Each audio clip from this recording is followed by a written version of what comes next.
பண்ணலாம் பார்க்கலாம், அவ்வளோதான். அப்படி ஒன்றும் விசேஷம் இல்லை. இளைஞர்களுக்கு பெரும்பாலும் இதாகாது. என்ன மாதிரி ஆட்கள் கொஞ்சம் ஒரு 50 வயசுக்கு மேலே பார்க்கலாம், அவ்வளோதான்.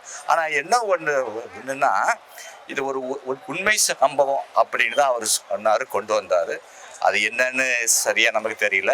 ஆனால் இன்னொன்று என்னென்னு கேட்டிங்கன்னா, இது வந்து இதாக பண்ணக்கூடியது. ஒரு 500 கோடி 1000 கோடி ரூபா போட்டு பண்ண அந்த கூடியதை சாதாரண பண்ணியிருக்காரு. பரவாயில்ல, ஒன் டைம். ஆமாம், இதில் வந்து முஸ்லீம்கள் வந்து அந்த காலத்தில் மதமாற்றம் பண்ணதாக கொண்டு வராங்க. அதை இது பண்ணி பண்ணிச்சு. வேற ஒன் டைம் படம் பார்க்கலாம். என்னை பொறுத்த வரைக்கும் இல்லை, அவ்வளோதான். என்ன ஓகே, எக்ஸலண்ட் மூவி. நம்ம வரலாறு ஏன்னா வரலாறு தெரியாத எந்த குடியும் உயர்ந்ததாக வரலாறே இல்லை. நல்ல மூவி. என்ன வரலாறு? என்ன சார் நம்ம தமிழ்நாட்டு வரலாறு, நம்ம பாலியத்தார்கள் எல்லாம் நம்ம கோவில்களை எப்படி காப்பாற்றினா எவ்வளோ தன்னோட உயிரை கொடுத்தாங்கிறது தான் வரலாறு. அது தெரியாததுனால நம்ம என்ன பண்ணணுங்கிறது கூட தெரியாமல் போயிடும். ஒருத்தரை பாயிண்ட் அவுட் பண்ணுற மாதிரி ஒன்றும் ஸ்பெசிஃபிக்காக எடுக்கல. நம்மளோட உயர்ந்தது என்னங்கிறது காமிச்சிருக்காங்க, அவ்வளோதான். நம்ம பார்க்குற கண்ணோட்டம் தான். இந்த காலத்துக்கு இந்த மாதிரி படம் தேவையா? கண்டிப்பாக தேவை. அப்போ தான் நம்மளோட இளைஞர்கள் எல்லாம் புரிஞ்சுப்பா, நம்ம மூதாதையர்கள் எல்லாம் எப்படி இருந்தால் நம்ம எப்படி இருக்கணும், நம்ம கோவில்களை எப்படி காப்பாற்றிக்கணும், நம்ம பண்பாட்டை எப்படி காப்பாற்றிக்கணுங்கிறத உணரணும்னா கண்டிப்பாக இந்த மாதிரி மூவிகள் தேவை. எல்லாருக்கும் இந்த படம் பிடிக்குமா? நாட்டை நேசிக்கிறவாளுக்கு கண்டிப்பாக பிடிக்கும். நானும் இளைஞன் தானே, இல்லையா? பிடிக்கும், கண்டிப்பாக பிடிக்கும். நீங்களும் பாருங்க. ரொம்ப நல்லா இருந்தது சார். என்ன கதமா? என்ன ஹிஸ்டரி தான் சொல்லியிருக்கிறாங்க. இதில் என்ன சொல்லியிருக்கிறாங்க? நம்ம பார்க்க வேண்டிய படம், அவ்வளோ திறன். எல்லாருக்கும் இந்த படம் பிடிக்குமா? எல்லாருக்கும் பிடிக்கணும். அது வந்துட்டு எதுலேயும் எந்த ஒரு இதுவுமே இல்லை, யாரையும் இதில் இது பண்ணல. ஹிஸ்டரி நம்ம படிக்க மறந்த வரலாறு சொல்லியிருக்கிறாங்க, அவ்வளோதான் சார். எல்லாருக்குமே பிடிக்கும் சார். நம்மளோட மைண்ட் செட்டை பொறுத்தது தான் சார். நாம் எல்லாமே பிரிவினையாக பார்த்தோம்னா பிரிவினையாக தான் சார் தெரியும். எல்லாமே ஒற்றுமையாக பார்த்தோம்னா ஒற்றுமை தான். நாம் எல்லாம் ஒற்றுமையாக தானே இருக்கிறோம். இதெல்லாம் ஏன் நம்ம பிரிவினையாக? இதில் மதம் மாற்றம் அதெல்லாம் ஒன்றும் கிடையாது. ஏற்கனவே நடந்த வரலாறு அவங்க சொல்லியிருக்கிறாங்க இன்னைக்கு, அவ்வளோ தானே சார். தேங்க்யூ. இந்த காலத்துக்கு இந்த மாதிரி படம் தேவையா? இந்த மாதிரி ஒரு கதை எல்லாம் தெரிஞ்சுக்கணும்னு நினைக்கிறீங்களா? ஆமாம் சார். ஏற்கனவே நடந்த வரலாறு தெரிஞ்சுக்கிறதுல என்ன தவறு? ஏற்கனவே நடந்த வரலாறு தானே இது யாரும் புதுசாக இது பண்ணல. ஏற்கனவே நடந்த வரலாறு சொல்கிறாங்க, அதை தெரிஞ்சுக்கணுன்றதுல நம்ம ஆர்வம் காட்டுறதுல என்ன தவறாக இருக்க போகுது? ஒன்றும் கிடையாது. இந்த படம் வந்து இஸ்லாமியர்களுடைய படையெடுப்பால இந்து மன்னர்கள் எந்த அளவுக்கு பாதிக்கப்பட்டாங்க, அந்த இந்து மன்னர்களுக்கு சத்திரிய வம்சத்தை சேர்ந்த சத்திரியர்கள் எந்த அளவுக்கு இந்து மன்னர்களுக்கு உதவியா இருந்தாங்க. இந்த கரவராயர் என்பவர் ஒரு சத்திரியர். அந்த சத்திரியர் வந்து சாதாரண ஒரு மனிதர். அவர் தன்னுடைய வீரத்தால அந்த அவர்களை எதிர்த்து போரிட்டு வீர மரணம் அடைஞ்சாரு. அந்த வரலாறு தான் அவர் சொல்லியிருக்காரு. முஸ்லிம்கள் படையெடுப்பால் எந்த அளவுக்கு பாதிக்கப்பட்டிருக்கோம் என்பதை அவர் விளக்கி சொல்லியிருக்காரு. வேற ஒன்றும் இது ஒன்று முஸ்லீம் இந்துக்களுக்கு பகமையான படம் கிடையாது. அனைவரும் பார்க்கலாம், உள்ளதான் சொல்லியிருக்கா, பொய் எதுவும் சொல்லலை. எல்லாருக்கும் இந்த படம் பிடிக்குமா?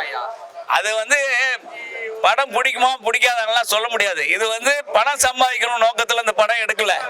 சரித்திர படங்கள் வர வர குறைஞ்சிக்கிட்டே போகுது. ஏபி நாகராஜனுக்கு அப்புறம் யாரு அதிகமாக சரித்திர படம் எடுத்தா சொல்லுங்க? யாருமே கிடையாது.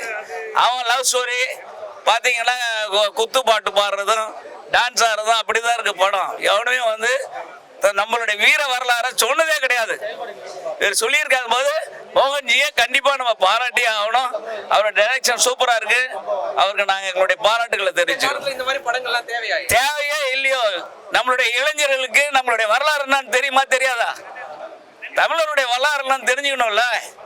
வரலாறு தெரியலன்னா நம்மளுடைய மூதாதைகள்லாம் இந்த அளவுக்கு இருந்திருக்காங்களான்னு தெரிஞ்சுக்கிறது ஒரு வாய்ப்பு இருக்கு. கண்டிப்பா இது மாதிரி படங்கள்லாம் வரணும், இளைஞர்களுக்கு தெரிஞ்சுக்கணும். ஆகவே இது மாதிரி படங்களை தயவு செஞ்சு அனைத்து டைரக்டர்களும் எடுக்கணும்னு தான் சொல்றேன். படம் ஒரு ரொம்ப யதார்த்தமா இருக்குங்க. ஒரு 700 வருடங்களுக்கு முன்னாடி நடந்த ஒரு வரலாற்று கதை தான் ரொம்ப தெளிவாக சொல்லியிருக்கிறாரு. ரொம்ப யதார்த்தமாக சொல்லியிருக்காங்க. அவர் நட்டி வந்து சூப்பராக பண்ணியிருக்காரு. ரிச்சர்ட் ரிஷி எக்ஸ்ட்ரானரி. திரௌபதி கேரக்டர் நடிச்ச அந்த ஹீரோயினும் சூப்பராக பண்ணியிருக்காங்க. எல்லாருமே கேரக்டருமே வந்து ரொம்ப நேர்த்தியாக இருக்குது. புதுசாக வந்து நடிக்கிற மாதிரிலாம் யாரும் அங்கே இல்லை. நல்லாவே எக்ஸ்ட்ரானரியாக இருக்குது. ஜிப்ரான் அவரோட மியூசிக்கு எக்ஸ்ட்ரானரி. பிஜிஎம்லாம் ஃபர்ஸ்ட் கிளாஸாக இருக்குது. இந்த மாதிரி வரலாற்று படம்லாம் வந்து வரணும். அப்பதான் நமக்கு நம்மளோட தாத்தா என்ன பண்ணாருன்னு நம்ம கேட்டா இன்னைக்கு நிறைய பேருக்கு தெரியாது. என்னவா இருந்தாருன்னு கேட்டா கூட தெரியாது. அதுக்கு முன்னாடி இருந்த ஒரு சமுதாயத்துல தாத்தா என்ன பண்ணாருன்னா அதுக்கும் தெரியாது. அதுக்கு முன்னாடி என்னன்னு பார்த்தா தெரியாது. இதெல்லாம் தெரிஞ்சுக்கணும். தெரிஞ்சுக்கிட்டு நம்ம என்ன பண்ணணும், தெரிஞ்சு வச்சுக்கிறது நல்லது. இந்த மாதிரி ஒரு கான்ட்ரவர்சியான ஒரு கதை இது தேவை. இது கான்ட்ரவர்சியே கதையே இல்லை. இது எல்லாருமே அவர் வந்து ஒரு பிம்பமாக்கிட்டாங்க. அவர் வந்து கான்ட்ரவர்சி தான் பண்ணுவாரு, மோகன்ஜி வந்து கான்ட்ரவர்சி தான் பண்ணுவாருன்னு. ஆனா அவருக்கு பண்றது எல்லாமே உண்மையான விஷயங்களை தான் சொல்றாரு. அது தப்பு செஞ்சவனுக்கு எரியதான் செய்யும், கான்ட்ரவர்சின்னு சொல்லதான் செய்வான். அதுக்கு நம்ம அவர் போய் என்ன பண்ண முடியும்? அவர் பொய் சொல்லியிருக்கிறாரா? நான் கேட்கறது, மோகன்ஜி இது வரைக்கும் படம் எடுத்திருக்காருங்க. மோகன்ஜி எடுத்து படத்தாங்களா ஏதாவது பொய் சொல்லியிருக்கிறா? சினிமாவில் மசாலா இருக்கும், அதெல்லாம் பண்ணுவாங்க. பொய்யான ஒரு பிம்பத்தை அவர் கட்டமைச்சிருக்காரா? அதுதான் கேட்கிறேன். சாதி அடிப்படையில் படம் எடுத்தாருன்னா ஆமா எடுத்தாரு. அந்த சமூகத்துல அவ்வளவு பேர் பாதிக்கப்பட்டாங்க. ராயபுரம் ரிஜிஸ்டர் ஆபீஸ்ல 3500 மேல பொய் திருமணம் நடந்திருக்குது. பையன் இல்லாத திருமணம் நடந்திருக்குது, பொண்ணு இல்லாம திருமணம் நடந்திருக்குது. அப்ப உண்மை தானே அது? இந்த மாதிரி கதையெல்லாம் இந்த காலத்துக்கு தேவையா? எப்படி சொல்லாம இருப்பீங்க? சொன்னாதானங்க விழிப்புணர்வு வரும். சொன்னாதானங்க இந்த மாதிரியான ஒரு எல்லாரு கூடயுமே பழகிடலாம்.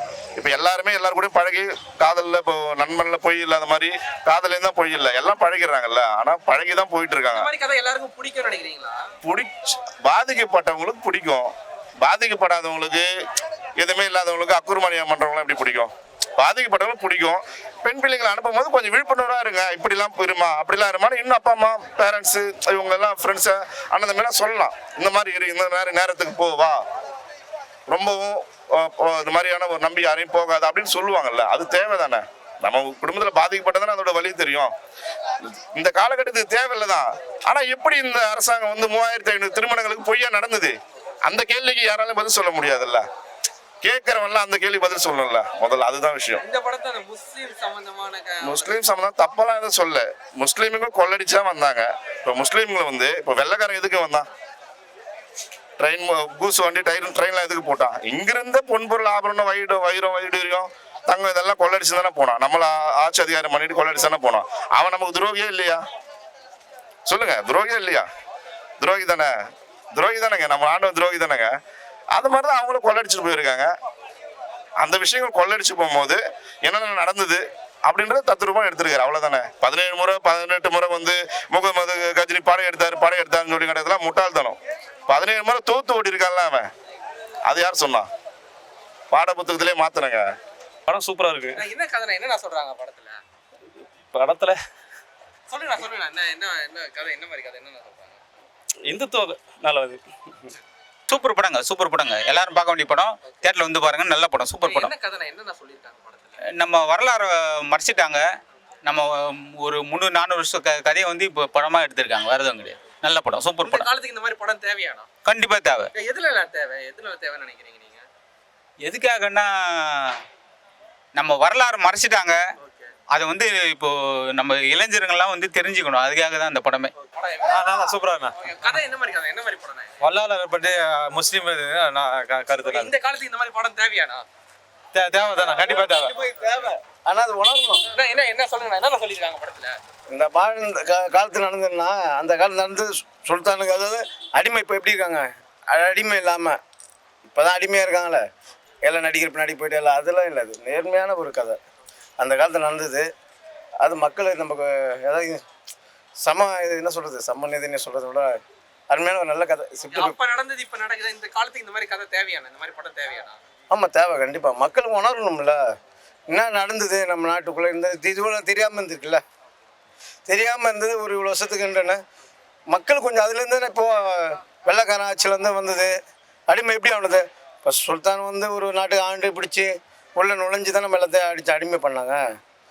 அது நம்ம மதம் மாறு சொல்லி பாடு குடிச்சராக போயிட்டு இருக்கு. இப்போ அவங்க முறையும் அவங்க இந்து கும்பிட்டாலே போதுமான. அதுக்கு நல்ல கருத்து இல்லை ஒரு நல்ல கருத்து தான். எல்லாருக்கும் பொதுவானது இது.